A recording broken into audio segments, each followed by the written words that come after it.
Good afternoon.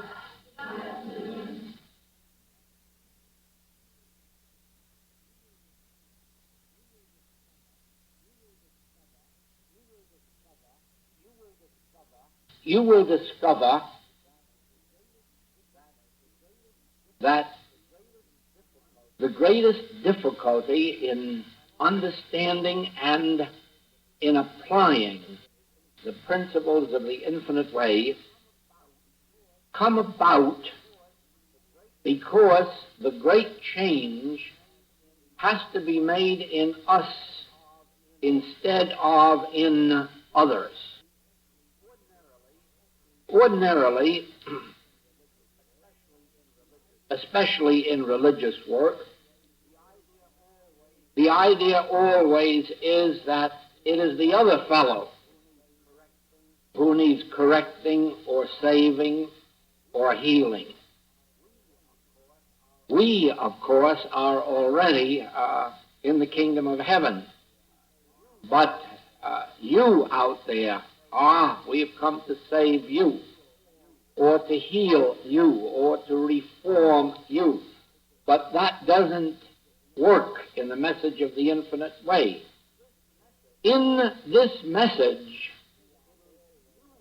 it is you who are always spiritual and perfect, and I am the one who is seeing you incorrectly, and therefore it is I who must correct my impression or concept of you.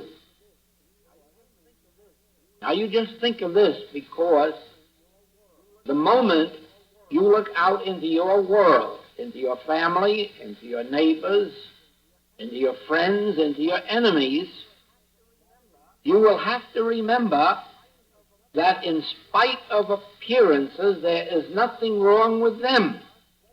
They are spiritual. They are perfect. They are of the kingdom of God, of the household of God, but it is you who have been entertaining a wrong concept of them. This applies to your enemies as well as to your friends. They too are spiritual and perfect, much as you may not like to admit it.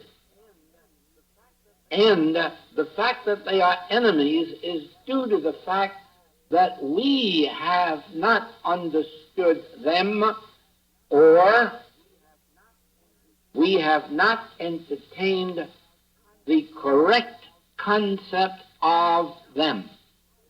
Now, this entire spiritual message of the infinite way has to do with reality and correcting the false concepts of reality that we entertain.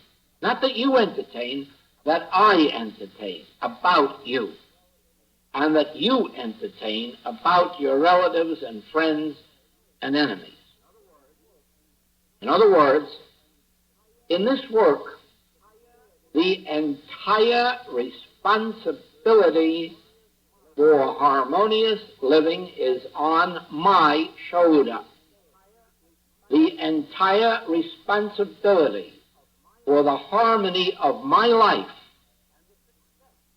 and the success of my life is on my shoulder, not my father's, not my mother's, and not my employers, and not my government's.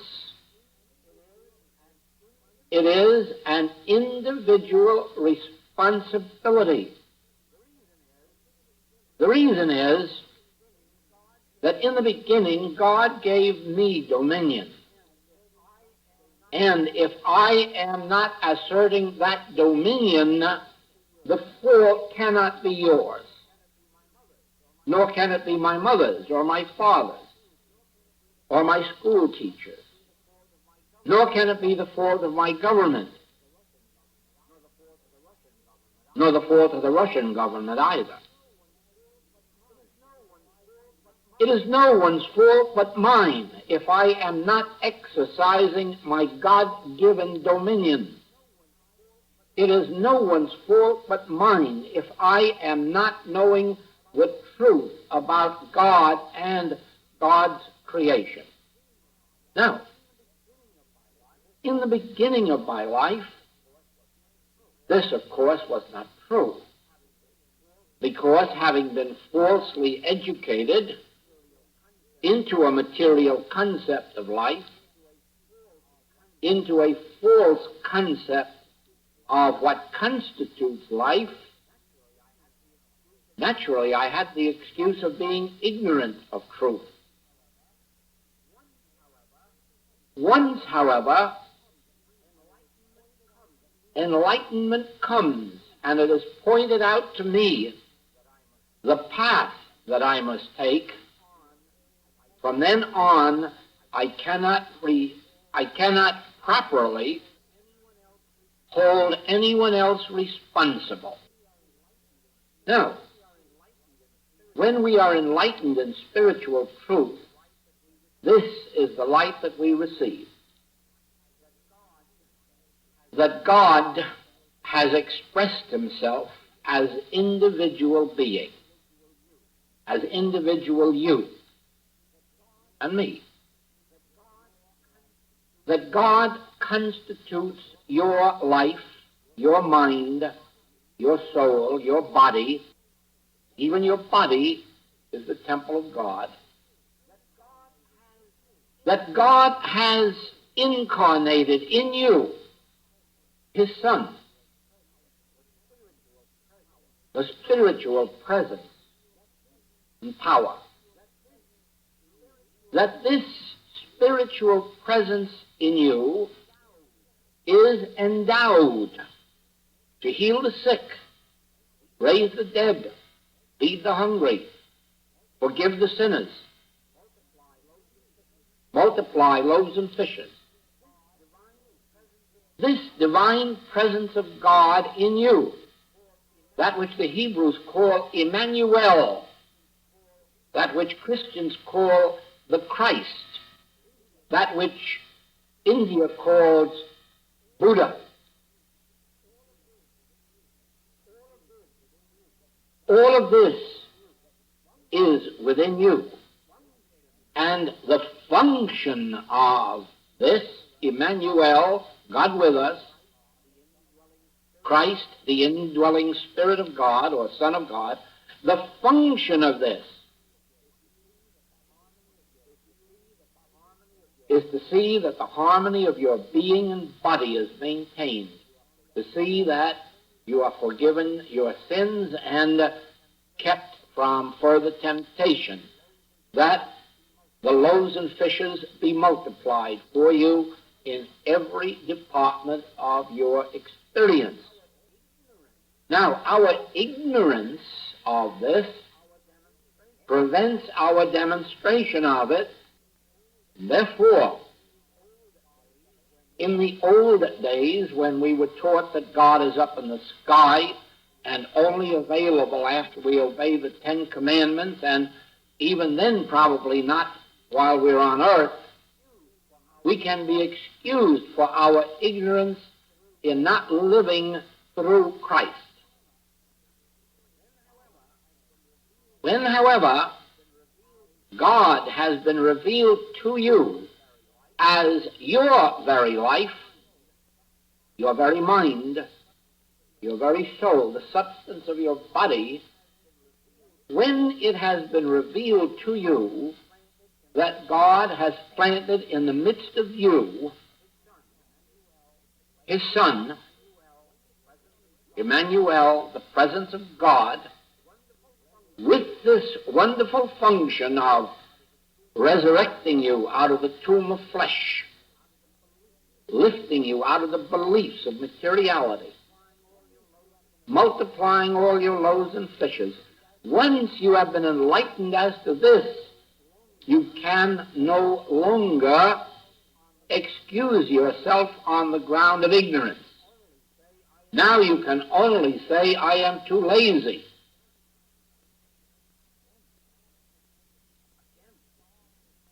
Again, since God is no respecter of persons, once you have been enlightened as to this, you must acknowledge that this is the universal truth about everyone on earth, everyone who has ever been on earth, and all those still unborn.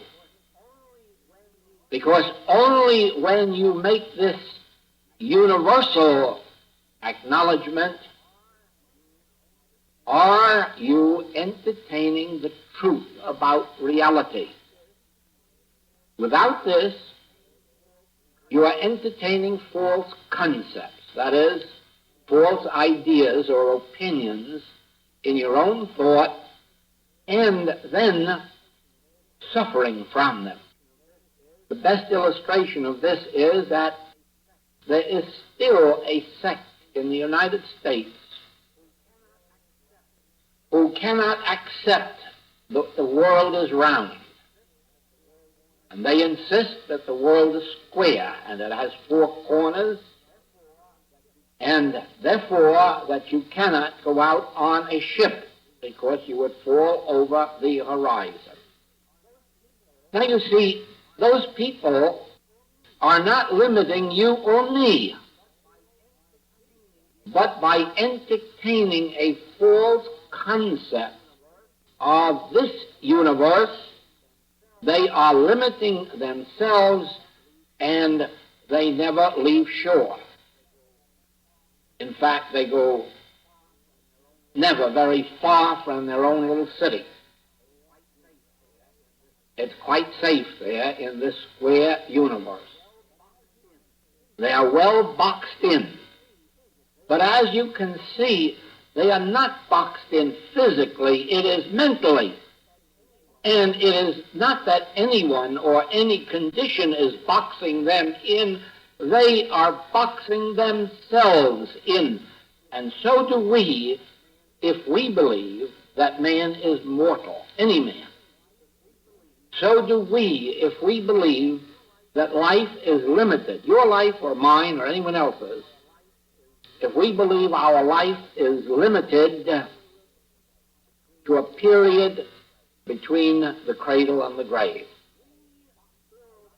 We build a box around ourselves every time we entertain a false concept of God or man or the universe.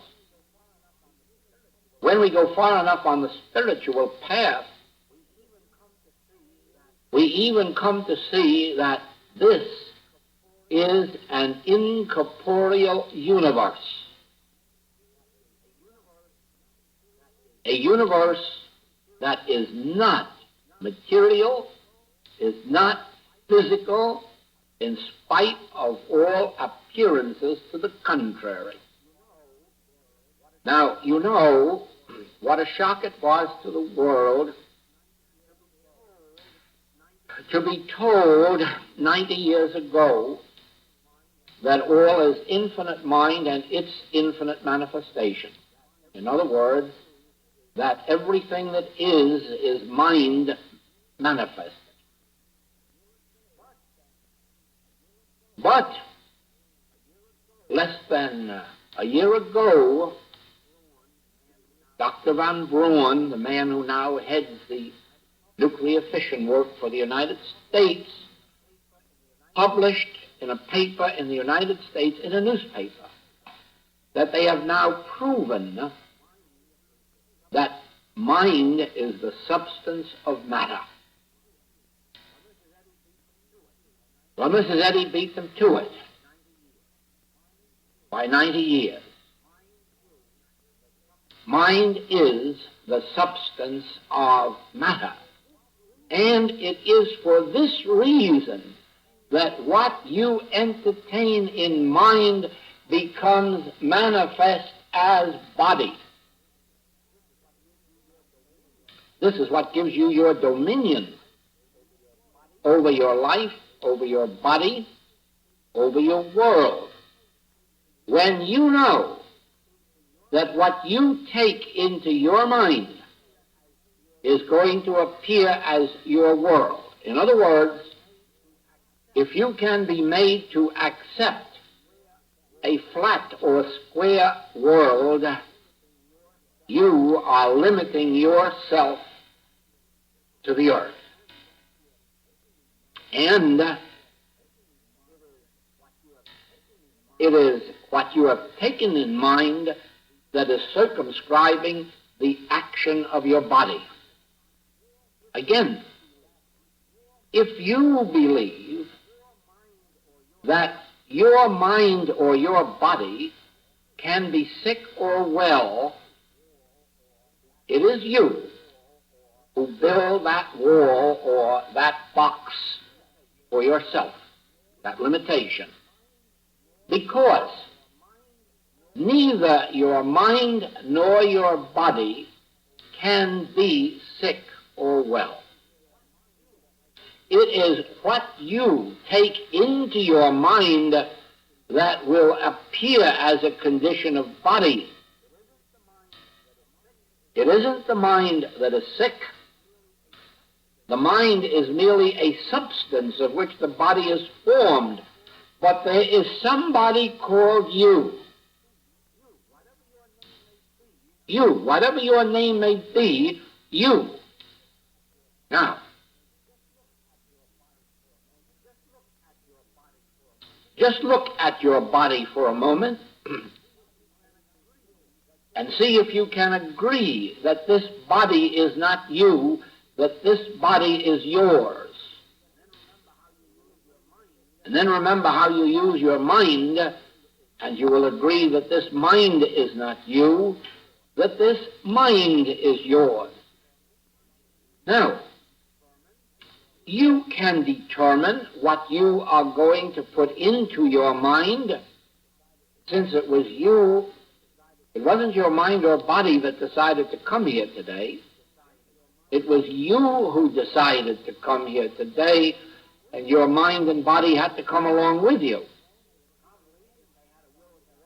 Probably, if they had a will of their own, they would have stayed home on Sunday and been comfortable. But no, you wouldn't allow it. You were determined to come here and to receive truth into your mind that it may manifest as your body. Well, you could go on the rest of the day and the rest of the evening and all the rest of the days to come and determine also how much of your time and attention you will give to putting truth into your mind and body, or how much of your time you will permit the outside factors of life to pump its theories and beliefs into your mind and body, because whatever you put into your mind will appear as your body or business or home. This you of whom I'm talking has two different,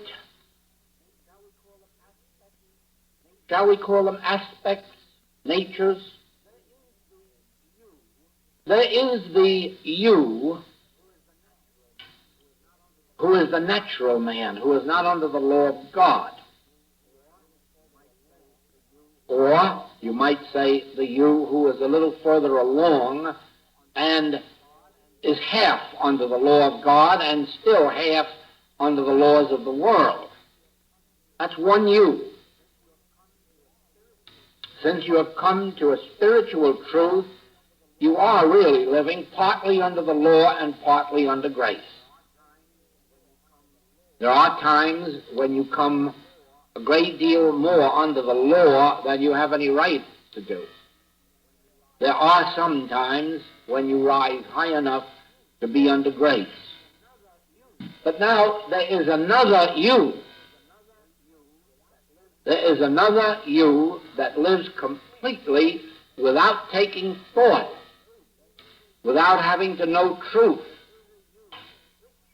There is a you which, when you attain it, is is your Christ self. At the present time, this you is a human self with some degree of awareness of the indwelling Christ. Later, as you progress, that you begins to become less and less. The Christ you becomes more and more, and then eventually you have every right to expect that you can be living 80 or 90% of your Christ self and only 10 or 20% of your personal self. There is no record of anyone ever having achieved 100% of their Christ self while on earth, not even the Master. Now, if we do attain that 80 or 90%, be assured it is a fine demonstration for just one lifetime and offers a great deal of hope for our future experiences. How do we make this transition from our human self to our divine self?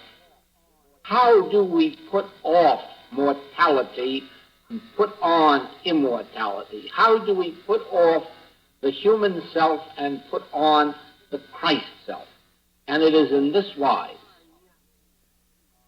by the giving up of false concepts or false views or false ideas of God, man, and the universe. Let me illustrate that.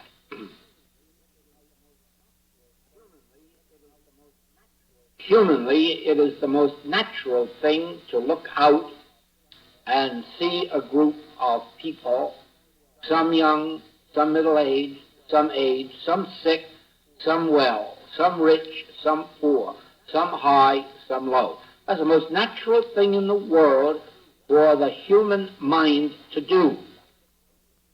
But you must remember, there isn't one word of truth in that.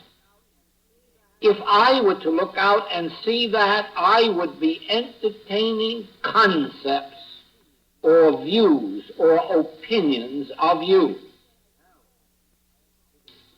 Now, to the degree that I do that, I am still in my humanhood. In the degree, however, that I can look out through eyes of spiritual discernment and see the you that is looking through your eyes, the incorporeal, spiritual you, the divine you that was made in the image and likeness of God. In proportion as I can do that, I am living my Christ self and not my human self. In the degree that I would sympathize or pity you, your illnesses, infirmities, or sins, in that degree I would be living my human self, my mortal self. In the degree that I refuse to accept the pictures that present themselves to my human eyes, in the degree that I refuse to accept them or fasten them onto you or believe that they are a part of you, and can spiritually say, I know thee who thou art, the Holy One of Israel, the spiritual offspring of God. In that degree, then, I am living my Christ self. Now, the more human opinions I have about God, man, and the universe, the more I am living in my mortal selfhood. The more that I look out through spiritual discernment and realize that God never had an illegitimate offspring. Everyone is the divine offspring of God. And in proportion as I can disregard appearances, because you must remember, with my human eyes, I can see appearances too. Jesus could too. He saw the man who was blind. He saw the cripples by the side of the road. He saw the woman taken in adultery. With his human eyes, he saw the human picture. But with his inner spiritual discernment, he saw that all of these pictures were the products of ignorance.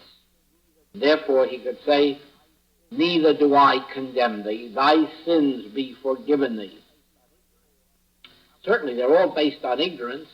How can you blame anyone for the ignorance into which they were born? Now, through spiritual discernment, through the light which has been given to me, I know that God constitutes individual beings. I know this. And even while my eyes testify to something else, inwardly I know God constitutes individual beings. And as long as I can disregard the appearance and hold to what I know, I am living my Christ life. Now, the strange part of that is that as long as I hold to spiritual truth, in spite of all appearances, my own life improves. My health gets better. My supply gets greater.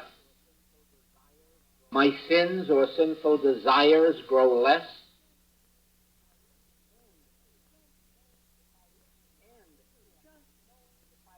And just by looking out here and knowing the truth about you, I am bringing harmony into me. It is in this way, then, that each one of us is responsible for our demonstration of life, whether harmonious or not. And the way is not knowing the truth about ourselves, but knowing the truth about our friends and enemies and relatives, so that we can say God is no respecter of persons. All constitute God's universe, God's kingdom, God's creation. Oh, the fact that there are so many people in the world who do not know their identity or your identity or mine has nothing to do with you or me. We understand Scripture when it says, 1,000 may fall at my left and 10,000 at my right. Certainly, if the world doesn't open its eyes to truth, it must pay the penalty of its ignorance. But it will not come nigh my dwelling place. As long as I can look out and behold God as constituting all creation, my universe will be intact. The Master confirms this. If I abide in the truth, and let the truth abide in me, I will bear fruit richly. But he also says, like the 91st Psalm, that those who do not abide in the truth and those who do not let the truth abide in them, they will be as a branch of a tree that is cut off and withers and dies.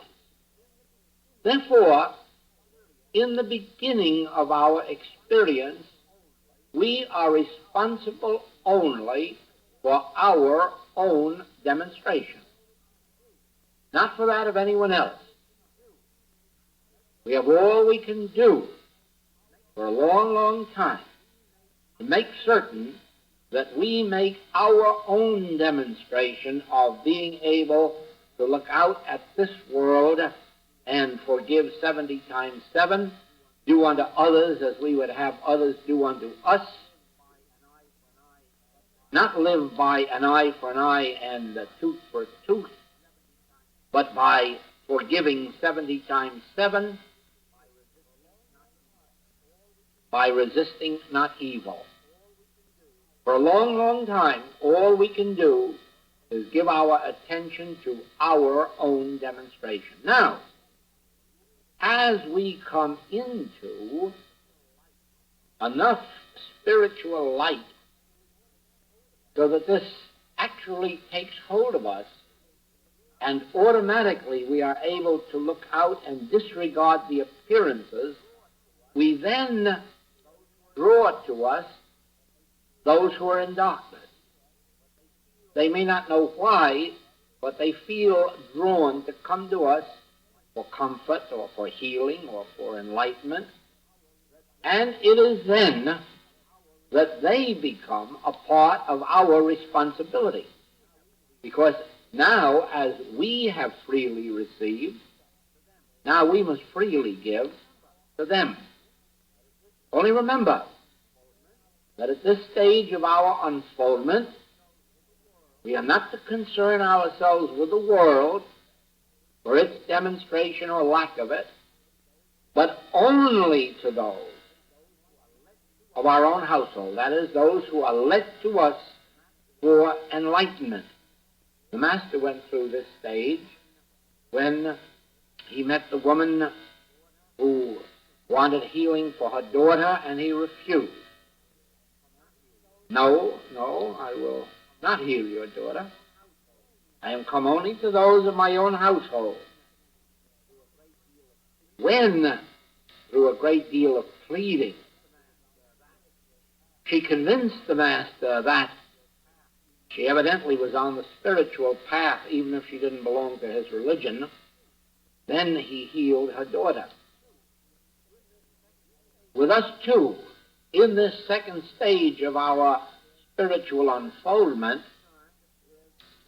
we are not concerned with those of the world who are still living their material lives in their own material way. We are concerned only with helping those who are drawn to us. You will notice how we practice that in the infinite way. We do not go out into the world to save it. We go only where we are invited, and we address those who in one way or another have been led here to listen. We don't go out and advertise for anyone to come in. We don't go out and proselyte. We do not go out and say, oh, look what wonderful truth we have found, if only you'll accept it. No, we seek no one. But we sit here willing to accept all who are led to us, and we are willing to share with them every ounce of truth that we have. Therefore, you will notice in this room, no one has been sent for. Each one who has come because in one way or another they were drawn and came of their own volition. So it is in every city and in every country. Only those come who in one way or another are drawn, and then we share whatever it is we have, and all. We withhold nothing. All that has been given to us is yours. But you who have come for it.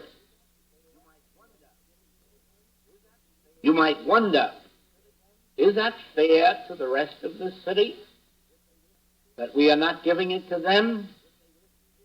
How could we give it to them? Would they listen to us?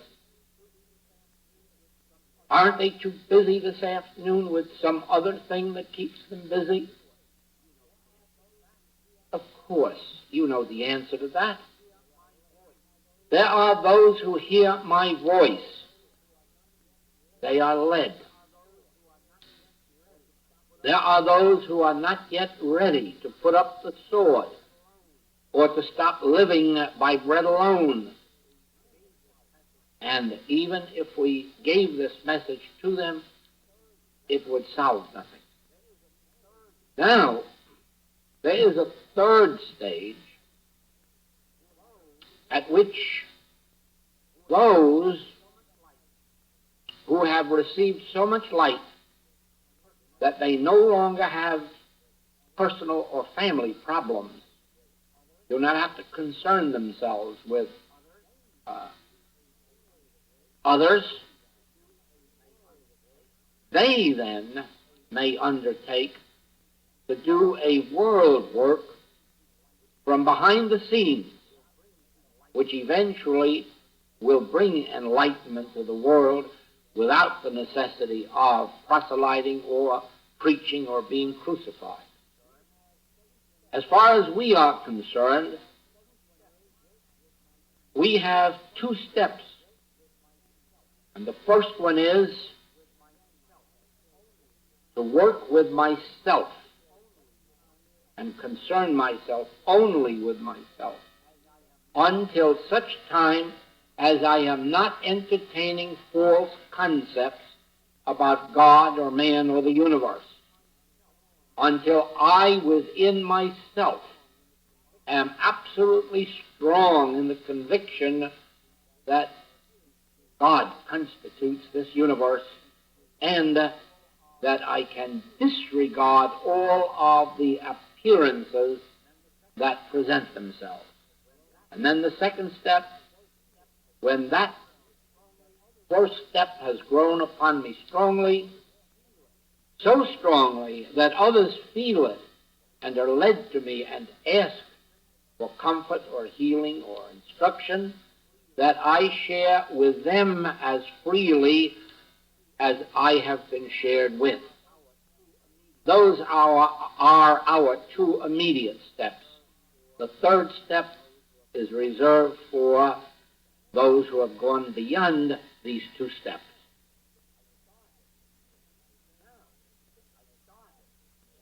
Now, I started by saying that the difficult part of this is that we are really not limited in our demonstration by anyone else, even though we often believe that we are. We are actually limited by the concepts that we entertain. And therefore, if our lives are not testifying to a great measure of God's grace, it is actually because we are still entertaining worldly concepts. We are still blaming you for being material, or blaming you for not being loving, or blaming you for not being grateful, or blaming you for not being spiritual. And you see, all of the time you are pure spirit. So you can see that entertaining this false concept about you must limit me. Therefore, I am the only person who ever has to be healed. And what I have to be healed of is the erroneous or mortal or material concept that I may be entertaining about you. In the same way, then, this becomes your difficulty. No matter how spiritual anyone else becomes, it won't help you. It is only in the degree that you can surrender the false concept, only in the degree that you can give up this belief in the reality of a mortal material universe, only in that degree can you live by grace. Now, we are fortunate in this message that we have been given a way that will help us to change these concepts. And even though at first it is likewise a difficult way, nevertheless, it does lead us to our goal. And this is the revelation that will simplify this changing of concepts for you. There is nothing good or evil. Now this is it. There is nothing good or evil. I know what the appearances testify to. But just remember that some of the very things that you are calling good, others are calling evil. Remember, some of the very things you are calling evil, others are calling good.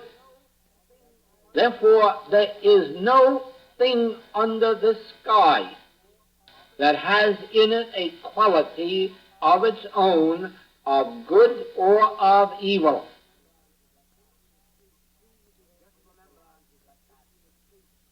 Just remember that that soothing tranquilizer that puts you to sleep can also kill. Just remember that that delicious cocktail can also make alcoholics. Just remember that this glorious sunshine can burn you to pieces. There is nothing good or evil in and of itself.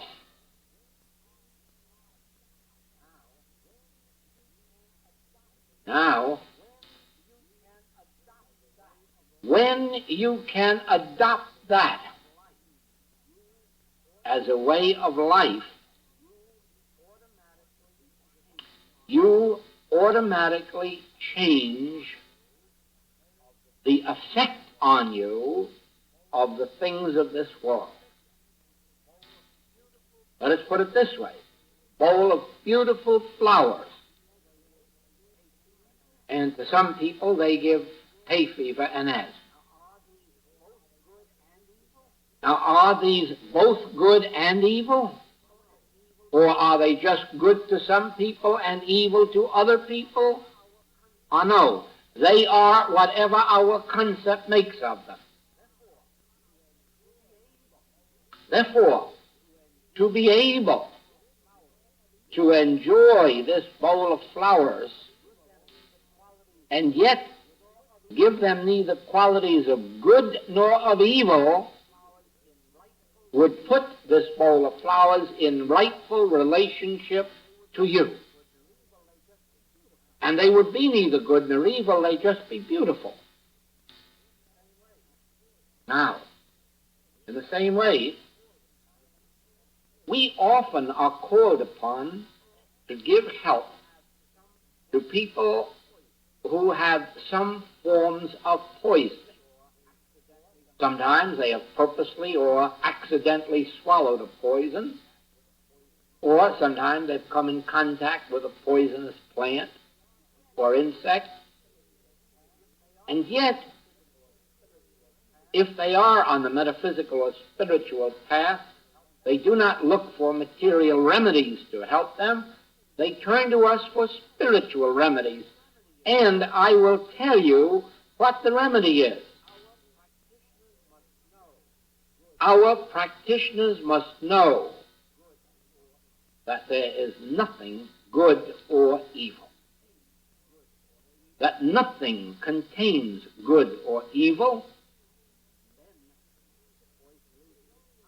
And then the poison loses its power. It is only a universal belief that makes it poisonous. Of itself, it would not be poisonous. There is a universal belief.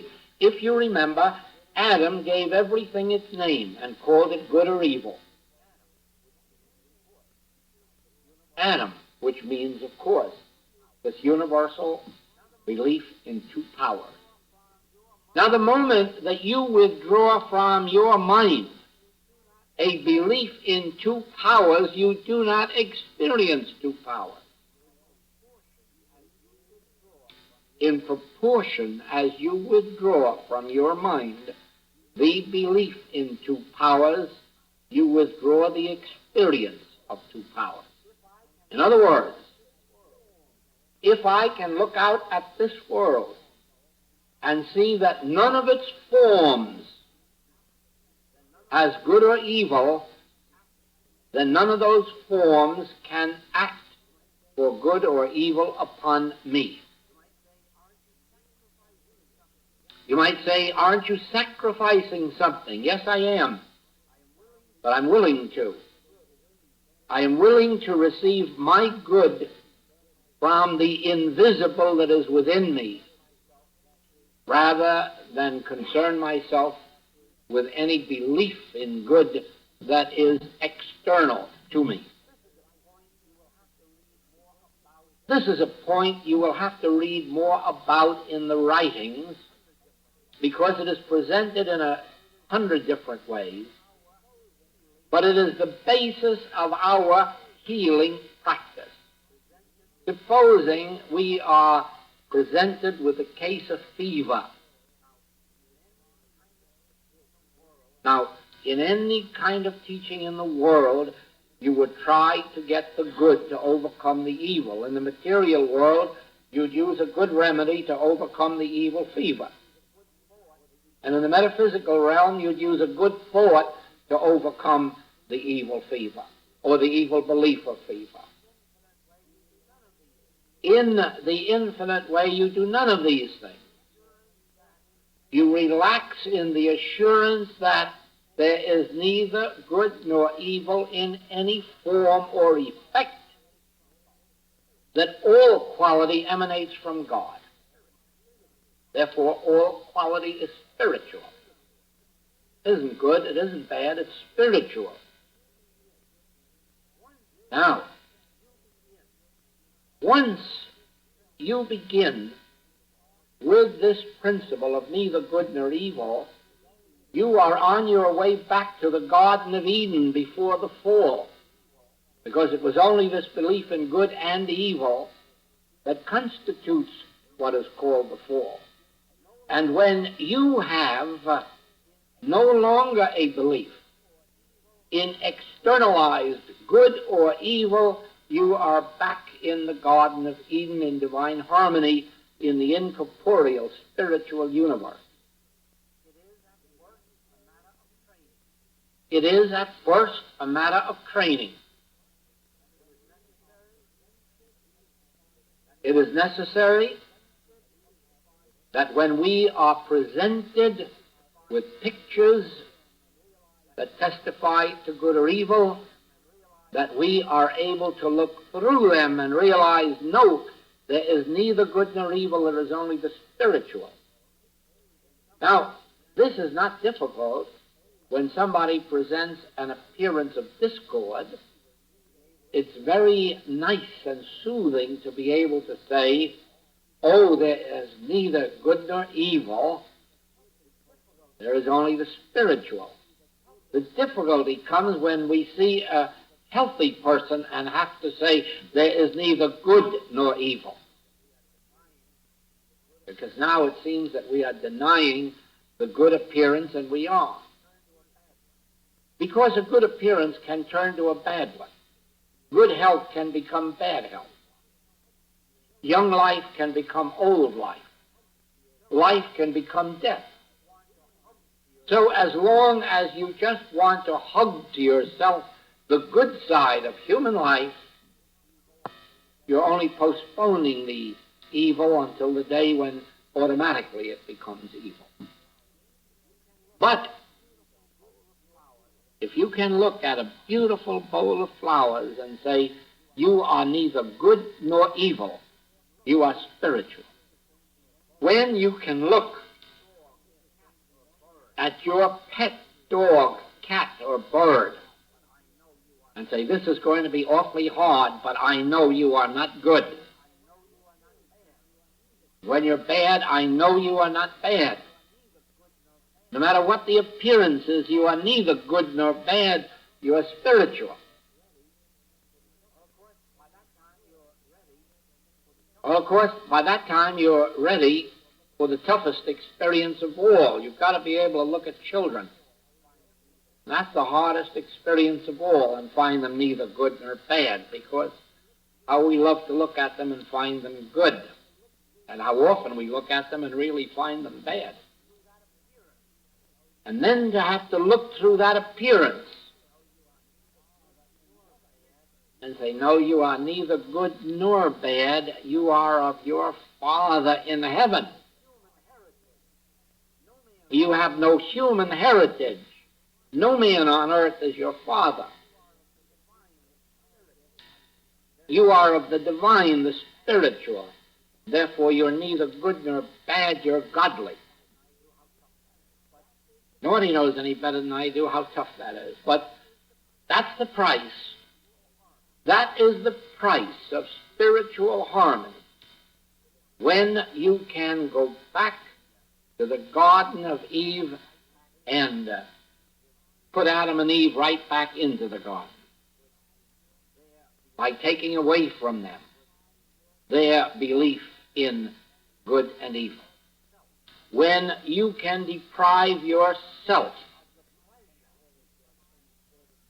of the pleasure that comes in calling some things good and some bad, and some people good and some bad, when you can deprive yourself of that, really hold, I know thee who thou art, the Holy One of Israel, the Son of God, the spiritual image and likeness. There is neither good nor evil in you, there is only God in you. Spirit, reality.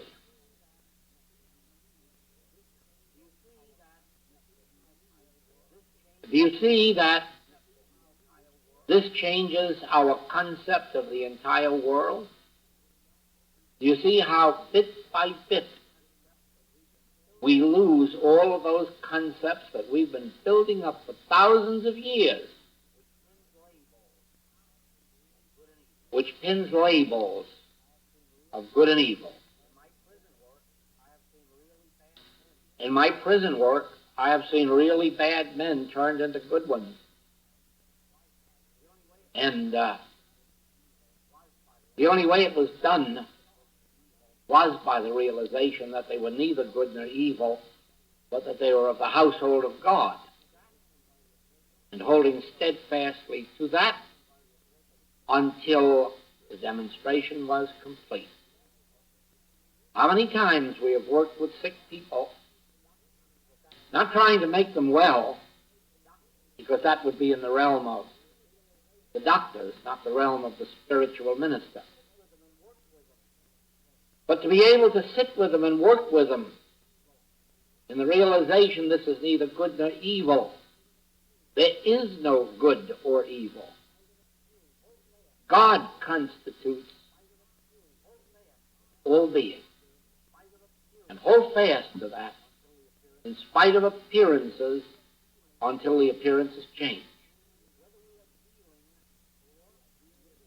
Whether we are dealing with sinners or with the sick, we are dealing only with the ignorance that says there is good and evil. That's all. It's a matter of ignorance, a universal ignorance that says there is good or evil, and one with God is a majority, one with truth.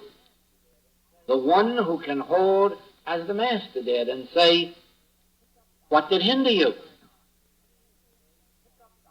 Open thine eyes. Pick up thy bed and walk. Never once called on God to heal any. Not a record in the whole New Testament of calling on God to heal any. Always the ability to look at them and say, rise, pick up thy bed and walk. Open thine eyes. What did hinder you? Acknowledging that the appearances were not true. Judge not after appearances, he says. Judge righteous judgment. And aren't we told that there is neither good nor bad, but thinking makes it so?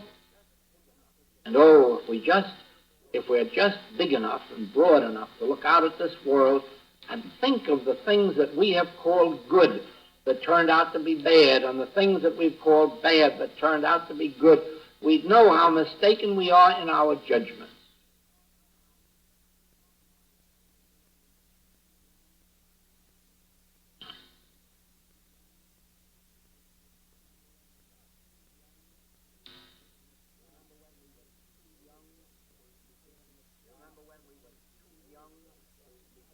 You remember when we were too young to be given this job because we were too young? And now we're just a few years old and we're too old because it doesn't satisfy the Social Security law. By the time you get to be old enough for a job, you've outgrown any job. All this is nonsense. There's no such thing as too young. There's no such thing as too old. There is only what we have the capacity to bring through.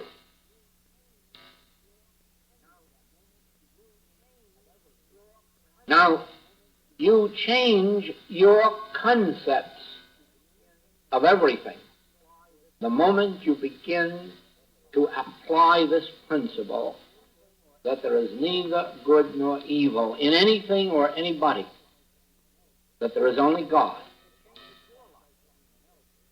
To begin with, it changes your life. Regardless of what it does to anyone else's, it changes yours for the better. But so powerful is your consciousness that your knowing this very often sets others free of that very belief in good and evil. Well, now, I'm sure you recognize that this is not going to be an easy lesson to assimilate.